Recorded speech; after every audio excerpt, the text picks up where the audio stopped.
Professor, e o que nos interessa do ponto de vista da sua pesquisa? O cenário. Eu não estou preocupado com as legendas. Eu não estou preocupado com as cenas. Porque as cenas nada mais são do que o aparato narrativo através da ação simbólica da linguagem para descrever o cenário. Então, eu quero o cenário.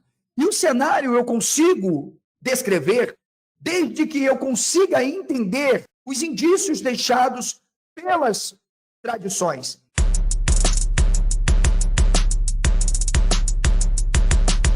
Por isso eu não estou preocupado se fonte E, B, C, D, J. Não, eu sei que existe ali um polo, um núcleo fundante que opera de alguma forma narrativas e que eu posso entender que eu estou me referindo ao contexto de enfrentamento histórico-social deste povo.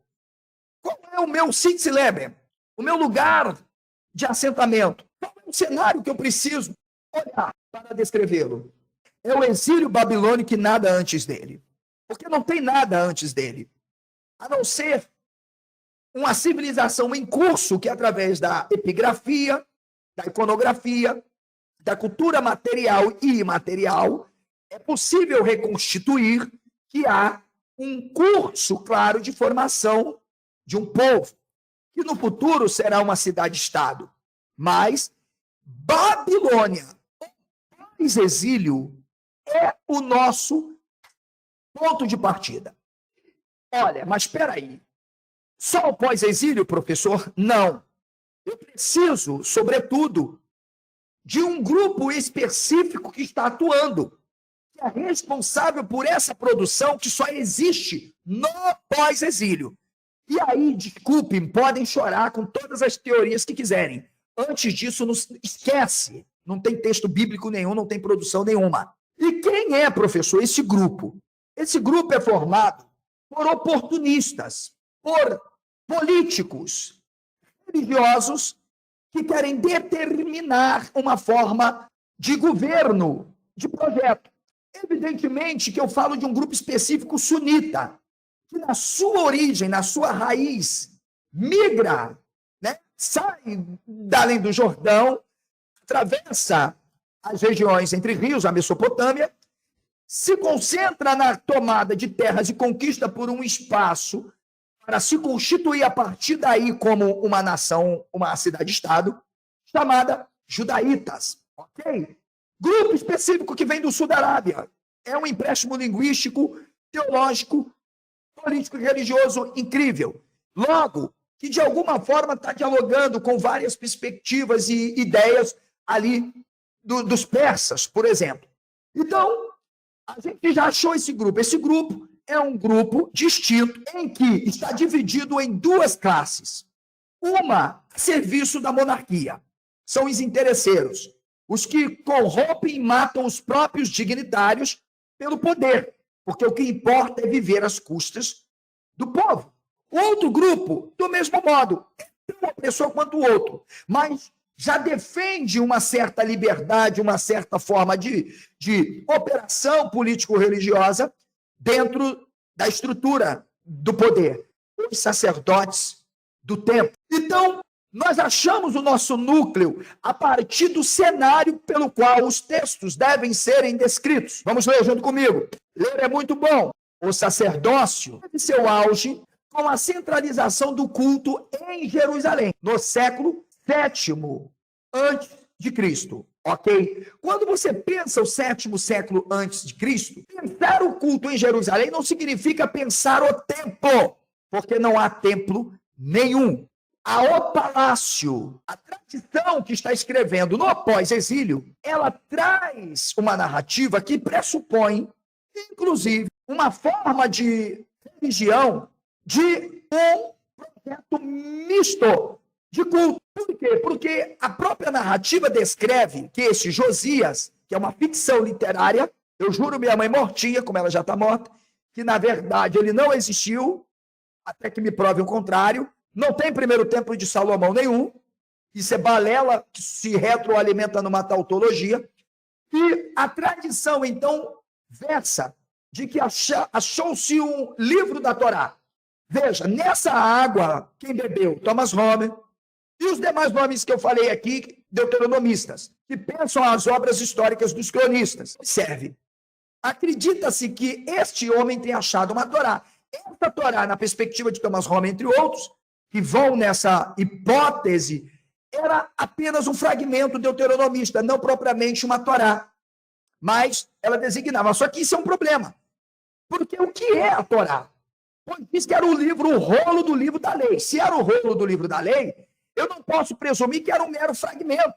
E se uma coletânea, e se uma coleção. Então, portanto, querer dizer que era um mero fragmento para justificar um anacronismo, isso é um anacronismo, para pressupor que há uma tradição escrita, exílica, evidentemente, que trata sobre a restauração do culto a Javé no templo, não tem fundamento. Para mim, não tem. Se você quer defender e dizer que tem, vai me dar carteirada porque o cara é doutor, pós-doutor, porque tem livro.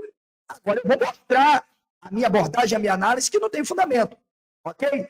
Mas a tradição opera de forma redativa de que há uma reforma. Onde isso está proposto? Olha a contradição no pós-exílico. Então, eu só tenho duas opções. Afirmar que isso é uma tradição oral, pressupondo um curso de quase 2 séculos, 2,5 para 3, porque eu vou parar no pós-exílio. Ou eu simplesmente tenho que admitir que o texto não pressupõe, de fato, um fato histórico, mas uma narrativa que visa retratar esses desenvolvimentos, essas transições de um judaísmo misto, que se desvencilha de um politeísmo, porque na sua gênese os sunitas são monolitas e são monoteístas, ok? E aí você tem o pós-exílio, que vai ter o declínio da instituição sacerdotal. Essa instituição sacerdotal, que de alguma forma não se culpa do que aconteceu. É o contrário. Essa tradição sacerdotal, ela culpa o povo da terra pelaquela idolatria que o tal Josias, que não é Josias, é uma ficção literária, presume que o povo está vivendo. Porque até o altar de Baal e de Asherá está dentro do templo. Olha aí, ó. Aprenda a fazer historiografia e uma análise indiciarista da Bíblia. Então, você tem esse cenário, evidentemente. Obrigado, Cláudio Bartz, aí pela presença. Já pode compartilhar e ajudar o professor.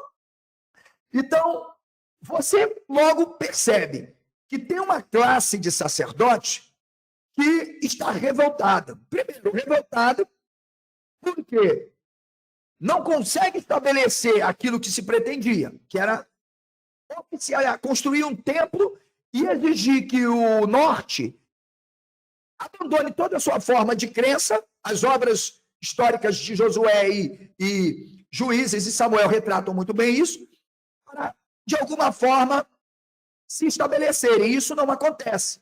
E aí vão para a Babilônia, culpando a ida para a Babilônia, porque quem vai para a Babilônia não é o povo da terra. Porque o povo da terra, na verdade, é o povo norte, é o campesinato. É o povo politeísta, é o povo que adora El, Baal, Asherá, tudo que tem direito. É o povo que vai ficar ali lavrando e cuidando da terra e que não quer templo. Por quê? Porque adorar nos montes, nos vales, era algo comum. E eles sabem que tem uma instituição sacerdotal que quer dominar e construir isso. Logo, é o cenário do pós-cativeiro que vai determinar o que está acontecendo. Então, você tem a luta dos sacerdotes pelo poder político e religioso como marca dessas inserções redacionais e da criação desses mitos cosmogônicos de fundação. Qual o objetivo? Primeiro, atender uma agenda persa. Enaltecer Ciro, a priori, ok? Falarei isso a posteriori para que você compreenda, e continuarem servindo justamente as elites persas, mas em Jerusalém, administrando e submetendo o povo justamente ao controle social. Então você tem Esdra mencionado como sacerdote e como escriba da lei do Deus dos céus. Isso aqui é muito importante, porque essa palavra, Deus dos céus, que se traz como Elohim Hashamayim, eu já expliquei isso em um trabalho meu, é a mesma expressão usada no acadiano, no ugarítico e no códice sumeriano, que diz respeito àquele Deus superior, claramente, nessa integração de deuses que precede. Olha o empréstimo que eu disse, correlação cognato-semântica e de conceito. E Esdra, outra questão, não é, eu já disse, tá? De fato, o judaíta. Você vai ter personagens que vão aparecer que dão a entender que eles são, de fato, judeus. Esdra é um administrador da corte de Ciro. E a academia está assustada porque tenta, a qualquer custo, dizer que Esdra era um judeu. Tenta dizer que Shebarazá também era um judeu. Zorobabel era um judeu. Esquece. Porque Ciro domina esse cenário e ele sabe o que deve ser feito. Então venha comigo na fonte sacerdotal e nas obras históricas dos cronistas, fica muito clara a influência política do poder religioso. O líder religioso era a primeira pessoa, junto com o governador, na representação diplomática com os persas. Percebeu isso aqui? E aqui vai entrar a cereja do bolo. Porque diferente de Necal, diferente de Nabucodonosor, diferente de Salbossazar, entre outros, Ciro vai ser um rei e um líder, Mashiach, que vai conseguir convencer a elite judaíta em Babilônia de que é possível voltarem para suas terras, restabelecerem suas cidades, construírem um templo, não é reconstruírem templo, construírem um templo, o palácio do rei, entende? Que estará sob o domínio de um governante que não é rei. Outra coisa que eu trabalho que eles não trabalharam, a palavra Meler é uma palavra que tem um campo semântico muito profundo no hebraico. Dependendo do contexto, ela pode ser rei, reinado, reinar, majestade, majestoso, governar, governado. Deu para você entender? Ela pode ser verbo, substantivo, adjetivo, qualquer coisa. Portanto, em campo de significado e significante, essa palavra Meler, rei, Moller, reinar, Malach, você vai ter várias designações, ok? Nesse sentido, a tradição tenta criar a ideia de que Israel, em Judá, é governado por um rei. Mentira. O rei é Ciro. Mas lá está quem? Um governante com uma espécie de satrapa, administrando e prestando contas a Ciro. Quem está no trono é Ciro. Como assim, professor? Quem está no trono é Ciro, porque Ciro não é só o rei de Jerusalém. Ele é o rei de toda a terra, como eu vou te ensinar. E, gente, vai ter chororô a semana toda, hein? Ok? Vai ter. Então, veja, o líder religioso era a primeira pessoa junto com o governador. E eu pergunto para você, quem era o líder religioso, como eu vou ensinar agora para vocês? O líder religioso era o governante, Malar, ou Meller, quer dizer, governante, que foi exatamente traduzido, dependendo do contexto. Portanto, nós trabalhamos com se lembra, entendemos o texto dentro do seu contexto. Ou seja, quando se emprega a palavra rei, nesse sentido, ela tem uma conotação de algo absolutamente soberano. Os judeus nunca tiveram soberania. Sempre estiveram ali servindo a outros deuses. Ok? Então, veja, com mais sincero respeito, você não vai ter uma aula dessa em alguns canais. Vai ter em outros bons canais que trabalham com essa metodologia, com essa forma de abordagem. Mas, né, lá no professor Marco você vai ter uma boa abordagem, no professor Oswaldo. Agora, outros canais aí, esquece, que não operam com essa metodologia. Tudo bem? Então, veja, por que acontece isso, professor? Por que Israel não tinha rei, tinha governante? Porque o Império Persa, ele trabalhava com uma forma política de sua administração monolítica de representação diplomática. Ou seja, Ciro ele vai dar contenção de estabelecer reis de capitais e províncias. Portanto, o campo semântico empregado, reinar, governar, era este. E veja, eu afirmo, Israel nunca teve rei, nunca foi independente. E aí vem algo importante. E, diferente dos reis que destruíram os altares, destruíram os palácios dos reis, esse rei Ciro, ele percebe que a força de um reino está justamente no controle social a partir da bondade. Significa, ele entende que o pluralismo religioso, a laicidade, era importante. Como ele era o rei de toda a terra, ele se diz o rei do universo, que eu vou te ensinar hoje, Ciro, ele vai conceder não só aos judeus, mas todos os povos conquistados pelos babilônicos voltarem para as suas cidades, tá? Com o objetivo de quê? De reconstruírem seus altares, seus cultos, seus projetos de vidas, com uma exceção. Eles deveriam continuar engrandecendo, adorando, cultuando e servindo a Ciro. Então, o sistema de relação diplomática de Ciro é justamente de pegar os sacerdotes, ok? Esses sacerdotes recebiam o que se chama de óbola, que era um salário, era uma espécie de prebenda, ok? É como se o rei dissesse assim, ó, você vai ser o meu cabo eleitoral em Judá, e tudo que for arrecadado, você vai receber isso. Então, veja, eles não tinham controle financeiro. Explicar como que era isso, ok?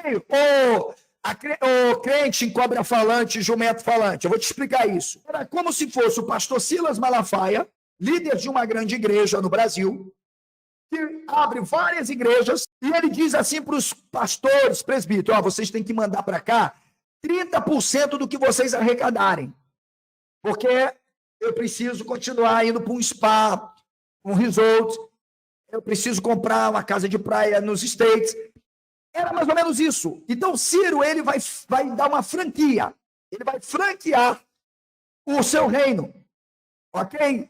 Então, isso está no seu trabalho, que hora nós vamos apresentar para você, ok? Antes de analisar as fontes, deixe-me voltar aqui, para que a gente consiga... Olha aqui, tá? Espera aí. Aqui. O que o professor José procura trazer com base nessa abordagem, lembrando, isso tudo aqui, gente, será resultado de certos tópicos da minha dissertação, tá? Evidentemente que dentro das normas legais, técnicas da pesquisa. Veja, o que se pretende é mostrar que os textos da dita Torá foram revistos não somente sob a influência da lei, mas também do contexto sócio-histórico pós-exílio, qual é? De domínio persa. Portanto, as leis da Torá não são criações dos judeus, elas são empréstimos persas. E isto, qualquer acadêmico sério que não tenha sido formado num boteco, chamado seminário, convalidado pelo MEC aí de puxadinho de igreja. Então, as revisões, elas foram elaboradas pelo deuteronomista e pelo escritor sacerdotal, no meio das narrativas, atualizando-as ou reescrevendo-as de forma que parecem bem encontradas pelo leitor e pelo exegeta. Essas redações posteriores tiveram várias motivações. Vamos ver? Vamos ver. Olha quem eu trago aqui. O Chivantes, Milton Chivantes. O cara citou para mim, que disse... O Milton Chivantes. Vamos ver aqui o que o Milton Chivantes diz.